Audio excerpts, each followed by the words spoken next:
मिरज तालुक्यातील सोनी भोसे रस्त्यावरील शेतात शेतकरी पिता पुत्रांनी कीटकनाशक प्राशन करून जीवन संपवल्याची धक्कादायक घटना आज उघडकीस आली आहे। या घटनेने संपूर्ण गावात हळहळ व्यक्त होते। गणेश हिंदूराव कांबळे आणि इंद्रजित गणेश कांबळे अशी मृतांची नावे आहेत। या घटनेची नोंद मिरज ग्रामीण पोलिसात झाली असून आत्महत्येचं कारण अद्याप स्पष्ट झालं नाही। आज पहाटे गणेश कांबळे हे नेहमीप्रमाणे आपल्या शेताकडे गेले होते।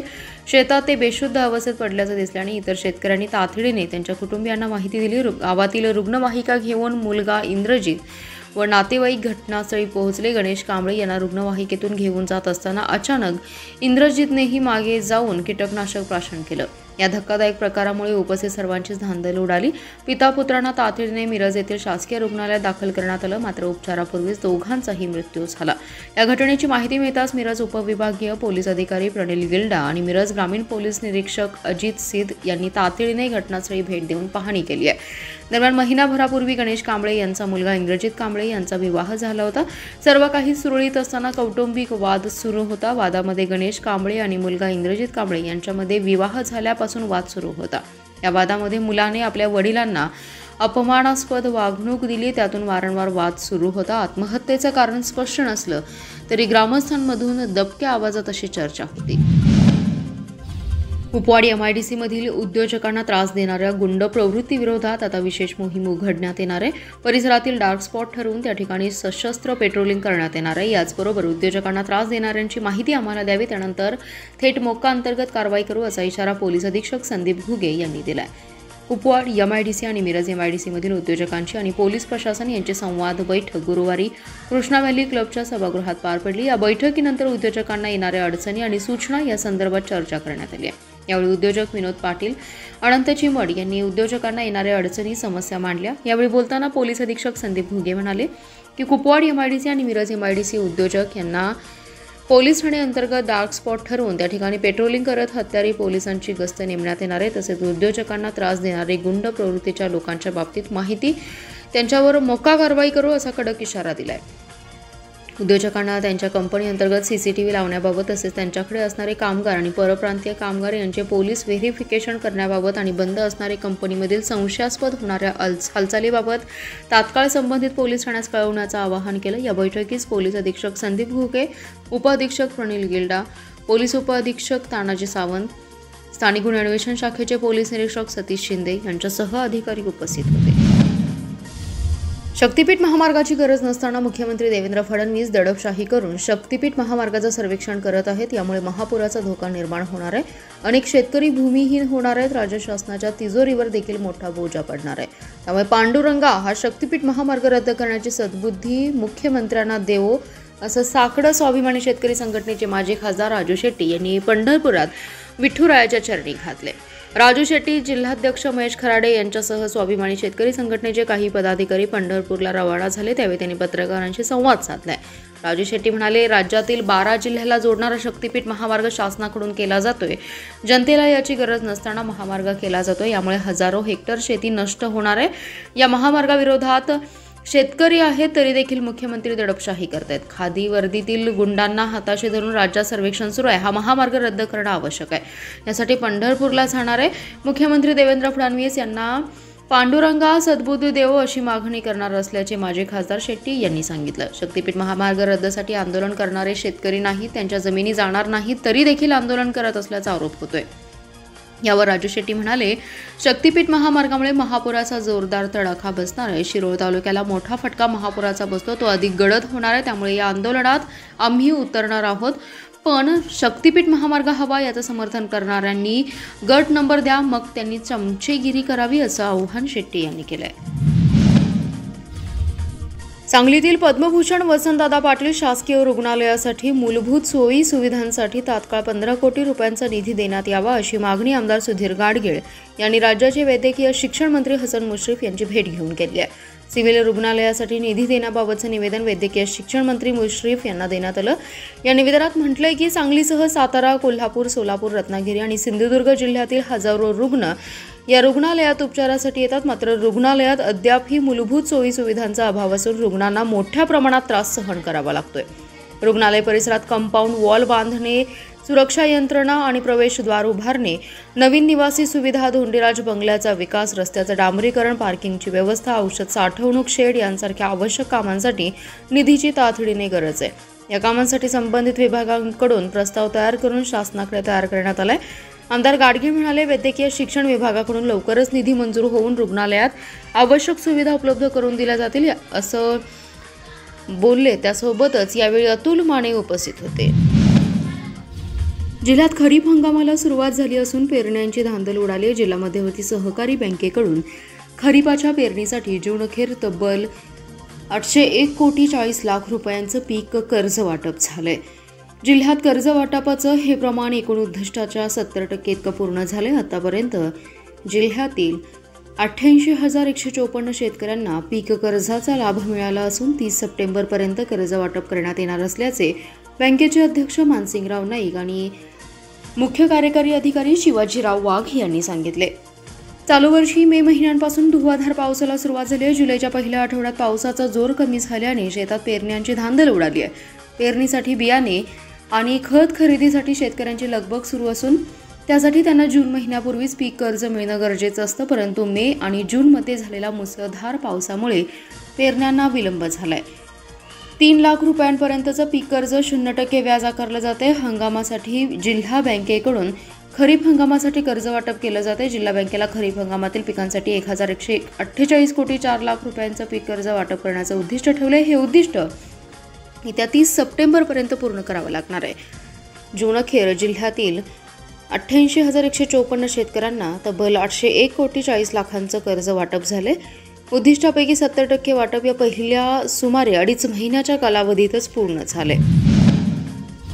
रस्त्यावरून चालत निघाले असताना अज्ञातांनी 2 वेळा जबरी चोरी केल्याचा बनाव करणाऱ्या महिलेचा भांडाफोड पोलिसांनी केला. या महिलेने आर्थिक विवंचनेतून स्वतःचे दागिने विकल्याने घरच्यांना काय सांगायचे या कारणातून आटपाडी पोलीस ठाण्यात जबरी चोरीची फिर्याद दिल्याचं आता उघड झाले. या प्रकरणी स्थानिक गुन्हे अन्वेषणच्या पथकाने अतिशय कौशल्याने तपास करून दीपाली पांडुरंग पोकळे या महिलेला ताब्यात घेतलं. या महिलेकडून 1,61,100 रुपयांचे दागिने जप्त केलेत. संशयित महिला दीपाली पोकळे यांनी 13 सप्टेंबर 2024 रोजी अज्ञातांनी गळ्यातील दागिने जबरी चोरी केल्याची फिर्याद आटपाडी पोलीस ठाण्यात दिली होती. त्यानंतर पुन्हा काही दिवसांनी त्यांनी जबरी चोरीची फिर्याद दिली. एकाच महिलेचे दागिने 2 वेळा जबरी चोरी करून चोरल्याच्या घटनेनं खळबळ उडाली होती. या प्रकरणी सखोल तपास करण्याचे आदेश पोलीस अधीक्षक संदीप घुगे यांनी स्थानिक गुन्हे अन्वेषणच्या पथकाला दिले होते. त्यानुसार एक पथक संशयित चोरट्यांचा माग काढत असताना गोपनीय माहितीच्या आधारे माहिती मिळाली की संशयित दीपाली पोकळे यांनी जबरी चोरीचा बनाव केलाय. यावेळी पथकातील कर्मचाऱ्यांनी त्यांच्या घरी जाऊन कौशल्यपूर्ण चौकशी केल्यानंतर संशयित महिलेने तिच्या वैयक्तिक अडचणीमुळे कुटुंबियांना न सांगता तिने तिच्या ओळखीने सदरचे दागिने गहाण ठेवून पैसे खर्चासाठी घेतल्याने आटपाडी पोलीस ठाण्यात 2 वेळा जबरी चोरीची फिर्याद दिल्याचं सांगितलं. यावेळी संशयित महिलेकडून 1,61,100 रुपयांचे सोन्याचे दागिने हस्तगत केले. लोकजन शक्ती पक्षाकडून महाराष्ट्र प्रदेश अध्यक्षपदी सांगलीचे प्रमोद कुदळे यांची निवड करण्यात आली. लोकजन शक्ती पक्षाचे राष्ट्रीय अध्यक्ष चिराग पासवान यांनी निवडीचं पत्र दिले. निवडीनंतर लोकजन शक्ती पक्षाचे नूतन प्रदेशाध्यक्ष प्रमोद कुदळे यांनी आम्ही महाराष्ट्रात महायुतीसोबत असल्याचं सांगत येणाऱ्या स्थानिक स्वराज्य संस्था निवडणुकांमध्ये माहिती लोकजनशक्ती पक्षाला महायुतीने सन्मानपूर्वक वागणूक द्यावी आणि लोकजनशक्ती पक्षाला ठिकठिकाणी प्रतिनिधित्व द्यावे अशी मागणी नूतन प्रदेशाध्यक्षांनी केली. याचबरोबर राज्यात लोकजनशक्ती पक्षाची ताकद वाढवण्यासाठी लवकरच राष्ट्रीय अध्यक्ष चिराग पासवान यांच्या सभांचं आयोजन केलं जाणार असून या माध्यमातून राज्यभरात लोकजनशक्ती पार्टी आणखी सक्षम करण्याचा मनोदय नूतन प्रदेशाध्यक्ष प्रमोद कुदळे यांनी सांगलीत पत्रकार परिषदेत व्यक्त केलाय. लोकजनशक्ती पार्टीचा येत्या काही काळात राज्यात पक्षाचा विस्तार करण्याचा मी प्रयत्न करणार आहे. दलित, बहुजन, मुस्लिम, वंचित समाजाला पक्षाच्या माध्यमातून न्याय देण्यासाठी यापुढे प्रयत्नशील राहणार आहे. केंद्र सरकारमध्ये आम्ही राष्ट्रीय लोकशाही आघाडी NDA सोबत आहोत. राज्यातही आम्ही महायुती सोबत आहोत. आगामी महापालिका, जिल्हा परिषद, पंचायत समिती, ग्रामपंचायत स्तरावर निवडणुका लढवणार असून आम्ही महायुतीच्या विजयासाठी प्रयत्न करणार असल्याचे त्यांनी यावेळी सांगितले. महापालिकेच्या आर्थिक वर्षातील पहिल्या 3 महिन्यातच घरपट्टी विभागाने 34 कोटी 23 लाखांची विक्रमी वसुली केल्यानंतर आयुक्त सत्यम गांधी यांच्या हस्ते घरपट्टी अधिकारी कर्मचाऱ्यांना सन्मानपत्र देऊन सत्कार करण्यात आलाय। महापालिका क्षेत्रातील मालमत्ताधारकांना 2025 ते 26 या आर्थिक वर्षातील बिले अदा केली आहेत। दिनांक 30 जूनपर्यंत संपूर्ण बिल अदा करणाऱ्या मालमत्ताधारकांना 10% सवलत देण्याची योजना आयुक्त सत्यम गांधी यांनी जाहीर केली होती। या योजनेचा तब्बल 49,538 मिळकतधारकांनी लाभ घेतलाय। त्यांनी 34 कोटी 23 लाख रुपये कर महापालिकेकडे जमा केला। यासाठी घरपट्टी विभागाच्या अधिकारी आणि पदाधिकाऱ्यांनी मेहनत घेतली आहे। त्यांना सन्मानपत्र देऊन आयुक्तांनी सत्कार केलाय।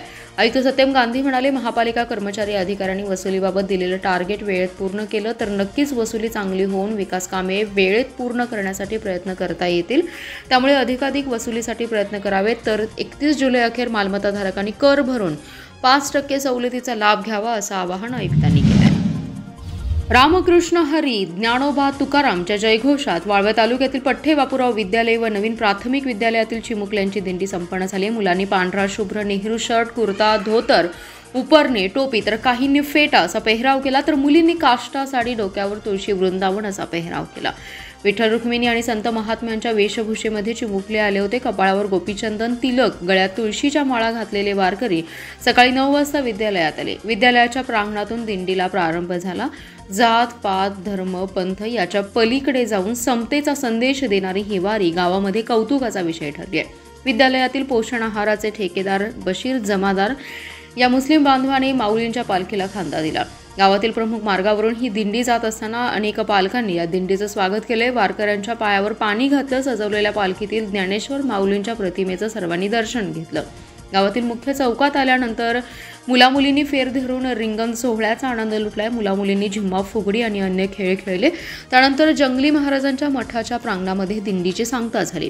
ज्ञानोबा तुकारामांचे अभंग, पुंडलिक वरदा हरी विठ्ठलाचा जयघोष व रामकृष्ण हरी या निनादाने परिसर दुमदुमून गेला। मुख्याध्यापक विजय भोसले यांनी अभंगाचं गायन केले। शिक्षक शिक्षिका यांनी देखील वारकऱ्यांच्या वेशात दिंडीमध्ये सहभागी झाले। त्यांनी झिम्मा, फुगडी आणि अन्य तालाचा आनंद घेतलाय। हरिमुंठी गाठी भक्तांची पंढरी वाटचाल सुरू झाली अशा टाळ मृदुंगाच्या गजरात, भगव्या पताका, टाळांच्या निनादात आणि अभंगाच्या जयघोषात आज नेरली गाव भक्तिरसात न्यालं होतं। न्यू सेकंडरी स्कूल नेरली यांच्या वतीने आयोजित भव्य दिंडी सोहळ्याने गावात आध्यात्मिकेचा आणि एकात्मतेचा उत्सव साजरा झालाय। या दिंडी सोहळ्याचं नियोजन अत्यंत नेटकं आणि भावनिक पद्धतीने करण्यात आलं होतं।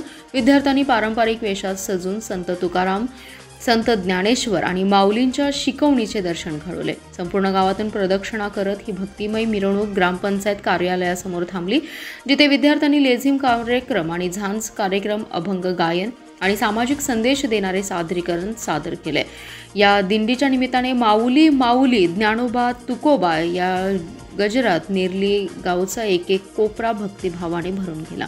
ही दिंडी केवळ एक मिरवणूक नव्हती, तर ती होती सामाजिक एकोप्याचा, आध्यात्मिक वारशाचा आणि भावी पिढीच्या संस्कारांचा जागर। या कार्यक्रमात जिल्हा परिषद प्राथमिक शाळा नेरली, कोतवडे, अपशिंगे तसेच नेरली येथील अंगणवाडी शाळा यांचा सहभाग उल्लेखनीय होता। यावेळी सभापती, सरपंच, उपसरपंच आणि इतर मान्यवर नागरिकांनी देखील या भक्ती सोहळ्यात उपस्थित राहून विद्यार्थी तसेच मुख्याध्यापक आणि शिक्षकांचं कौतुक केले। दिंडीच्या समारोपानंतर शाळेच्या प्रांगणात सर्व विद्यार्थ्यांनी प्रेमपूर्वक खिचडी वाटप केली। एकत्र भोजनाने एकोप्याचा अनुभव आणखी दृढ झाला। या संपूर्ण सोहळ्याने विद्यार्थ्यांमध्ये संस्कार, भक्ती, सामाजिक एकोप्याचे बीज रोवले। आजचा दिवस केवळ कार्यक्रम नव्हता, तो होता मूल्यांचा अनुभव, परंपरेचा सन्मान आणि माणुसकीचा महोत्सव।